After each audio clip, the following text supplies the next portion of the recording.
Apo yérapé, guérir, il guérira. La Gemara vient nous enseigner sur ce verset que la Torah a donné une permission aux médecins de guérir. En effet, on aurait pu croire que puisque le décret et la maladie est envoyé par Akadosh Baruch Hu, alors comment le médecin aurait-il l'audace de venir se mêler d'un décret divin?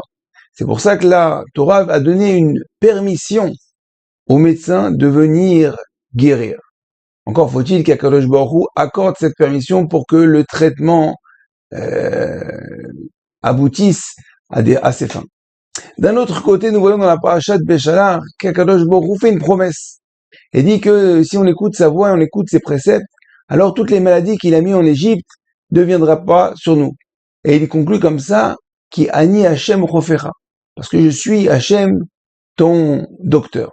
Alors, le Balatourim fait une différence sur les deux langages. D'un côté, il y a écrit dans le paracha, Verapo, Irapé, et guérir, il guérira. Il s'agit du médecin, et Verapé, il est avec la lettre P, avec un dagesh. C'est un langage difficile. Alors que lorsque Akadosh Baruch Hu vient guérir, vient soigner, il est écrit qu'il y a Ani Hachem Rofecha.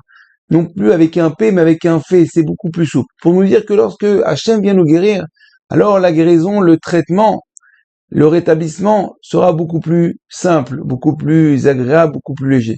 Alors, tandis que lorsque c'est le médecin, Irapo, Irapé, P, la shon avec un dégage, la shon plus dur pour dire que le traitement et la guérison sera beaucoup plus difficile.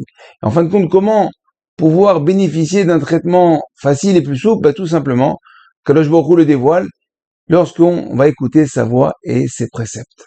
La permission accordée par la Torah de pouvoir venir guérir et soigner l'homme est aujourd'hui exploitée à son maximum. Les laboratoires médicaux et pharmaceutiques travaillent jour et nuit pour trouver et surtout commercialiser des traitements qui, en général, 80% ne viennent pas soigner, mais juste apaiser la douleur. Alors, il est évident qu'on a le droit de prendre des médicaments pour apaiser notre douleur puisqu'il n'y a pas de mitzvah de souffrir. Mais avant de vouloir calmer la douleur, il faut savoir que la douleur vient pour nous calmer.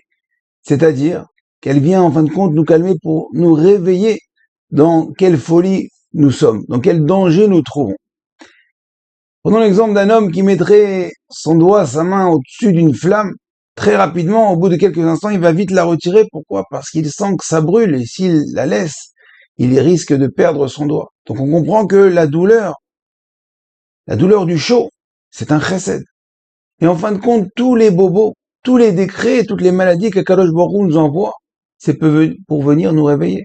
Et plus la douleur est grande, c'est-à-dire que plus notre torpeur, plus notre sommeil, plus notre écartement envers Akadosh Baruch Hu, il est loin. Un peu comme sur un tableau de bord, plus il y a des voyants qui s'allument, plus il y a des dangers, plus il y a des choses à réparer sur la voiture. Nous savons que le corps est l'enveloppe de la neshama. Et donc les douleurs viennent révéler un problème interne, un problème à notre niveau, au niveau spirituel.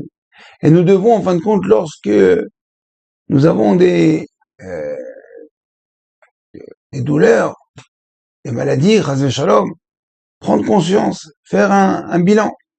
J'ai mal aux pieds, j'ai mal au bras, j'ai mal au dos, j'ai mal à la tête, j'ai mal aux dents, j'ai mal au nez. Peut-être que chaque membre du corps est en relation avec une mitzvah, peut-être qui est pas bien accomplie. Le bras, peut-être la personne n'accomplit pas bien Netilat Yadayim. Les pieds, il ne se rend pas à la Beth Knesset, à la bouche, dans trop de lashon hara, aux oreilles, il écoute du lashon hara, aux yeux, il voit des choses pas permises. Chacun doit trouver, et surtout chercher, faire un bilan de ce qu'il fait, de ce qu'il regarde, de ce qu'il entend, de ce qu'il mange, pour comprendre un peu ce qui lui arrive. C'est vrai que la Torah a donné la permission, mais c'est juste une permission aux médecins de guérir. Sans l'accord, sans la permission, sans l'association d'Akadosh Baruch Hu, le médecin, il ne peut rien faire. Mais en vérité, le véritable médecin, c'est nous-mêmes. Lorsqu'on va vraiment prendre conscience de ce qu'on a fait, de ce qu'on fait, de notre comportement, on pourra directement s'en remettre à Kadosh Baruch Hu. Et au lieu d'utiliser le verset Verapo Yérapé, un traitement long, douloureux et difficile, alors on se remettrait directement dans les mains d'Hachem, on ferait directement Teshuvah, et ça sera Ni Hachem Rofecha, un traitement beaucoup plus souple. Kadosh Baruch Hu attend juste qu'on se réveille, c'est pour ça très souvent, et on a du mal à comprendre pourquoi des fois il faut attendre des semaines, des mois, pour avoir un rendez-vous chez un médecin, un cardiologue, un ophtalmo. Plus le spécialiste il est grand, plus des fois la maladie elle est compliquée, plus le rendez-vous il est loin. Et quand on a fait l'examen, il faut attendre encore 2 ou 3 semaines. Et quand on arrive là-bas, il faut attendre dans la salle d'attente encore des fois une demi-heure, 1 heure, 2 heures. À quoi servent toutes ces attentes? Kadosh Baruch Hu nous dit, mon fils, je suis tellement patient. Je ne veux pas arriver au bout de mon projet. Et donc, il nous laisse du temps pour réfléchir. Tous ces temps, ces semaines, ces mois où on attend le rendez-vous, c'est pour juste qu'on fasse Teshuvah. Juste qu'on prenne conscience pourquoi on en est arrivé là. Et on a vu beaucoup de fois, ce ne sont pas des miracles. C'est que des gens sont partis voir des rabbs et disent, voilà, Rav, je fais comme ça et comme ça, j'ai mal. J'ai mal ici, j'ai mal là. Et le Rav, il lui donne une mitzvah en relation avec le membre dans lequel il a mal. Et après, on voit des nissim et des niflaot. Mais en fin de compte, le Rav l'a juste aidé à comprendre pourquoi il avait mal et là où il avait mal. Le Rav Etzraim raconte que chez lui, c'est sûr qu'il existait des médecins, mais l'habitude d'abord, c'est que lorsqu'il y avait un malade dans la maison, dans l'immeuble, dans le quartier, c'est que tout le monde fasse une introspection. Chacun fasse Teshuvah. Et faire surtout des dons à la tzedaka. Il avait l'habitude lorsqu'il y avait un malade à la maison, de pétrir 18 kilos de farine et de distribuer le pain aux pauvres. Et par cela, il y avait une kapara. Donc voilà Teshuvah, la tzedaka, la kapara. Aujourd'hui, la kapara, ça pourrait être les médicaments lorsqu'on doit payer, on doit verser de l'argent pour acheter des médicaments. Le problème, c'est qu'aujourd'hui, on se fait rembourser la kapara par la Sécu, par la Bitor Halomi. Alors, il y a une chose, en tout cas, qu'on ne pourra pas se faire rembourser, que personne ne pourra la faire à notre place. C'est l'introspection. C'est la Teshuvah. Pour cela que le Shulchan Arour écrit que lorsqu'on prend un médicament, on doit non pas faire une bracha, mais dire avant Yiratson.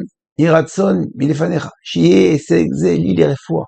Qui refaire hinamata. Que ce petit cachet que je prends, cette aspirine, ce Doliprane, cet acamol, lorsque je le prends, comprendre que Akadosh Baruch Hu, c'est toi.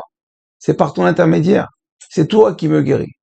Comprendre que, en fin de compte, ce médicament, je vais prendre un médicament, j'ai payé ce médicament, mais c'est pas le médicament qui va me soigner. Ce médicament, c'est une prise de conscience pour comprendre que c'est toi qui me guéris, et c'est surtout toi, Akadosh Baruch Hu, qui m'a envoyé ce bobo juste pour me réveiller, juste pour que je me rapproche de toi, et que je revienne dans le droit chemin.